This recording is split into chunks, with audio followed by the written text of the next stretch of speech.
उस भयानक साये ने धीरे धीरे अपना आकार लेना शुरू कर दिया। उसकी आंखें जलते हुए कोयले की तरह लाल थीं और उसके चेहरे पर एक दर्दनाक शिकन थी, मानो वह सदियों का दुख समेटे हुए हो। उसकी लंबी पतली उंगलियां हवा में लहरा रही थीं, जैसे वह उन्हें पकड़ने की कोशिश कर रहा हो। उसी पल कमरे में रखी गुड़िया ने एक भयानक आवाज निकाली, जो किसी छोटे बच्चे की चीख की तरह लग रही थी। वह तेजी से राहुल की ओर बढ़ी। उसके रथ छोटे छोटे लकड़ी के हाथ उसकी ओर फैले हुए थे। बाहर तालाब का पानी अब पूरी तरह से उबल रहा था और उसमें से बुलबुले उठ रहे थे, जैसे कोई भयानक जीव अंदर से निकलने की कोशिश कर रहा हो। काली छाया जो कोने में मंडरा रही थी तेजी से प्रिया की ओर झपटी और उसे एक ठंडी भारी हवा का एहसास हुआ, जिसने उसे जकड़ लिया।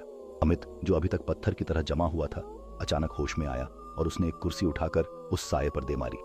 कुर्सी टकराते ही टूट गई, लेकिन साये पर उसका कोई असर नहीं हुआ। वह बस उसकी ओर घूमा और उसकी जलती हुई आंखों से अमित को घूरने लगा। नेहा डर के मारे कांपते हुए कमरे के एक कोने में दुबक गई और मदद के लिए चिल्लाने लगी, लेकिन उसकी आवाज उस भयानक शोर में दब गई। तभी ऊपरी मंजिल से खड़खड़ाहट और तेज हो गई और ऐसा लगा जैसे कोई भारी चीज घसीटते हुए नीचे आ रही हो।